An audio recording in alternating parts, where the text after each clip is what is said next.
Hi, இது உங்களுக்கான வீடியோவாக கண்டிப்பாக இருக்கும். இந்த வீடியோவில் நம்ம எதை பற்றி பார்க்க போகிறோம் அப்படின்னா, ப்ரெக்னென்சி டைமில் நம்ம எல்லாருக்குமே இருக்கக்கூடிய க்யூரியாசிட்டி என்ன அப்படின்னா, ஆண் குழந்தையா பெண் குழந்தையான்னு தெரிஞ்சுக்கிறது தான். ஸோ என்ன மாதிரியான சிம்டம்ஸ்லாம் இருந்துச்சு அப்படின்னா, அதை வச்சு நம்ம ஆண் குழந்தையா பெண் குழந்தையாங்கிறத எப்படி கண்டுபிடிக்கலாம். இந்த சிம்டம்ஸ் எல்லாம் உங்களுக்கு எந்த ஸ்டேஜில் ஸ்டார்ட் ஆகும், எந்த ஸ்டேஜில் இருந்து இது ஸ்டார்ட் ஆகுறத வச்சு நம்ம ஜெண்டர் ஐடென்டிஃபை பண்ணிக்கலாம் அப்படிங்கிறத பற்றியெல்லாம் இந்த வீடியோவில் நம்ம ரொம்ப டீட்டெயிலாக பார்க்கலாம். அதுக்கு முன்னாடி நீங்கள் இன்னும் சேனலை சப்ஸ்கிரைப் பண்ணலைன்னா மறக்காமல் சப்ஸ்கிரைப் பண்ணிடுங்க. நமக்கு ப்ரெக்னென்சியில் நான் முன்னாடியே சொன்ன மாதிரி எல்லாருக்குமே ஒரு க்யூரியாசிட்டி இருக்கும். நமக்கு என்ன குழந்தை இருக்குது அப்படின்னு தெரிஞ்சுக்கிறதுல.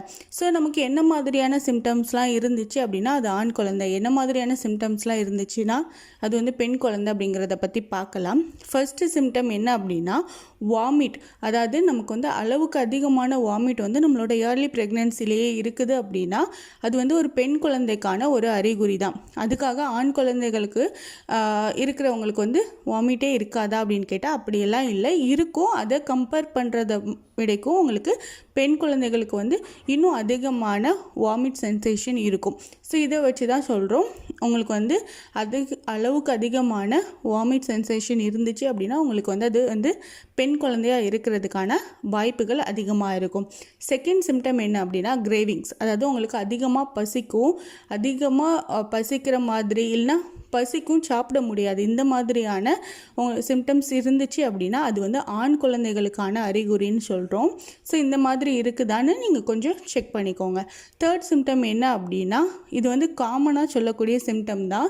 இது சயின்டிஃபிக்காக இல்லை, ஆனால் நம்ம பார்க்குறத வச்சு நிறைய பேருக்கு இந்த மாதிரி இருந்துச்சுன்னா ஆண் குழந்தை, நிறைய பேருக்கு இந்த மாதிரி இருக்கிறதுனால பெண் குழந்தைன்னு சொல்கிறத வச்சு தான். இது என்ன அப்படின்னா உங்களுக்கு மேல் வயிறில் அதிகமாக இருந்துச்சு அப்படின்னா உங்களுக்கு ஆண் குழந்தைனும், கீழ் வயிறாக இருந்துச்சு அப்படின்னா அது பெண் குழந்தைன்னு சொல்கிறோம். ஸோ இது சயின்டிஃபிக் ப்ரூஃப் இல்லை, ஆனால் நம்ம காமனாக இருக்கிற ஒரு சென்ஸ் அப்படிங்கிற மாதிரி தான். ஓகே, ஃபோர்த் என்ன சிம்டம் அப்படின்னா ஹார்ட் பீட். ஹார்ட் பீட் குழந்தைங்களுக்கு 120லேருந்து 160 வரைக்குமே இருக்கலாம்.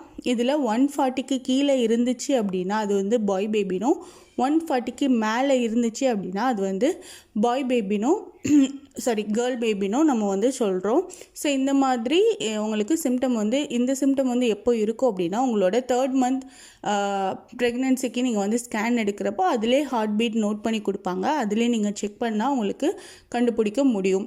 ஸோ ஃபோர்த்து சிம்டம் என்ன அப்படின்னா இது உங்களோட நிப்பிள் வச்சு, அதாவது உங்களுக்கு ப்ரெக்னென்சினாலே கொஞ்சம் பிக்மெண்டேஷன் கொஞ்சம் வர ஸ்டார்ட் ஆகிருக்கும். இதில் உங்களோட நிப்பிள் ரொம்பவே டார்க்காக பிக்மெண்ட் ஆகிட்டுருக்கு அப்படின்னா அது ஆண் குழந்தை அப்படின்னும், ஓரளவுக்கு அதை விடக்கும் கம்மியாக இருக்குது அப்படின்னா அது பெண் குழந்தைன்னு சொல்கிறோம்.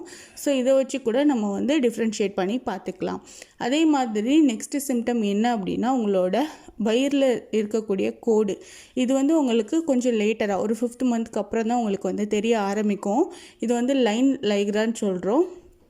இந்த தொப்புளில் இருக்கக்கூடிய இந்த லைன் உங்களுக்கு அடிவயிறுலேருந்து தொப்புள் வரைக்கும் இருந்துச்சு அப்படின்னா அது கேர்ள் பேபினும், தொப்புளுக்கும் மேலே வரைக்குமே போய் கனெக்ட் ஆகுது அப்படின்னா அது பாய் பேபின்னு சொல்கிறோம். ஸோ இந்த சிம்டம் வச்சும் நம்ம கண்டுபிடிச்சிக்கலாம் நமக்கு ஆண் குழந்தையா இல்லை பெண் குழந்தையா அப்படின்னு.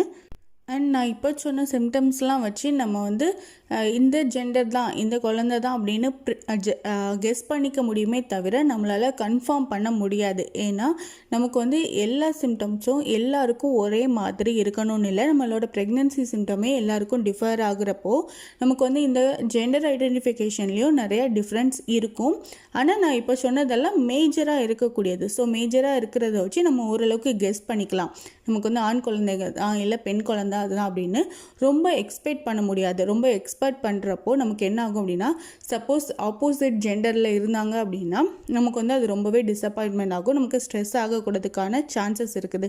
ஸோ நீங்கள் சும்மா கெஸ் பண்ணிக்கோங்க, ஆனால் நீங்கள் கண்டிப்பாக இதான் கன்ஃபார்ம் அப்படிங்கிற மாதிரி யோசிக்காதீங்க. ஸோ இந்த மாதிரி யூஸ்ஃபுல்லான இன்ஃபர்மேஷன் தெரிஞ்சுக்க சேனலை லைக் பண்ணுங்கள், ஷேர் பண்ணுங்கள் அண்ட் சப்ஸ்கிரைப் பண்ணுங்கள்.